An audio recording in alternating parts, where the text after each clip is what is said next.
ಮಧುಸೂದನ ಸರಸ್ವತಿಯವರು ಅದ್ವೈತ ವೇದಾಂತದಲ್ಲಿ ಪ್ರಕಾಂಡ ಪಾಂಡಿತ್ಯ ಉಳ್ಳವರಾಗಿದ್ದರು. ಅವರು 16ನೆಯ ಶತಮಾನದವರು. ಅವರು ಶಂಕರರ ಮಹಾನ್ ಪ್ರಶಂಸಕರಾಗಿದ್ದರು. ಅದರಲ್ಲೂ ಅವರ ದಶಶ್ಲೋಕಿ ಸ್ತೋತ್ರದ ಆರಾಧಕರಾಗಿದ್ದರು. ಅವರು ರಚಿಸಿದ ದಶಶ್ಲೋಕಿಯ ವಿಸ್ತೃತವಾದ ಭಾಷ್ಯದ ಹೆಸರು ಸಿದ್ಧಾಂತ ಬಿಂದು. ಶಂಕರರ ಬಗ್ಗೆ ಮತ್ತು ದಶಶ್ಲೋಕಿಯ ಬಗ್ಗೆ ಅವರ ಪ್ರಶಂಸೆಯನ್ನು ಅವರ ಸ್ವಂತ ಮಾತುಗಳಲ್ಲಿಯೇ ತಿಳಿಯೋಣ.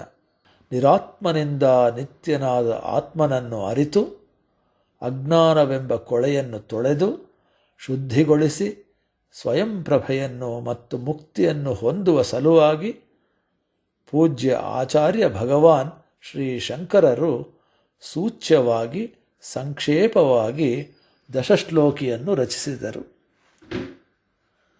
ಜಗತ್ತಿನಲ್ಲಿ ಅಸ್ತಿತ್ವದಲ್ಲಿರುವ ಎಲ್ಲ ಜೀವಿಗಳನ್ನು ನಿಧಾನವಾಗಿಯಾಗಲಿ ತಕ್ಷಣವಾಗಲಿ ಉನ್ನತ ಮಟ್ಟಕ್ಕೇರಿಸುವ ಅಪೇಕ್ಷೆಯಿಂದ ದಶಶ್ಲೋಕಿಯನ್ನು ರಚಿಸಿದರು.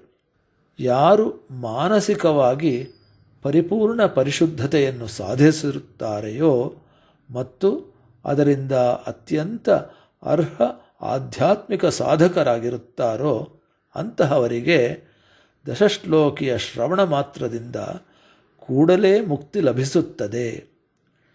ಇತರರಿಗೆ ಶ್ರವಣದ ಜೊತೆಗೆ ಅದನ್ನು ಮನನ ಮಾಡಿಕೊಂಡು ಧ್ಯಾನಸ್ಥರಾದಾಗ ಮುಕ್ತಿ ದೊರೆಯುತ್ತದೆ.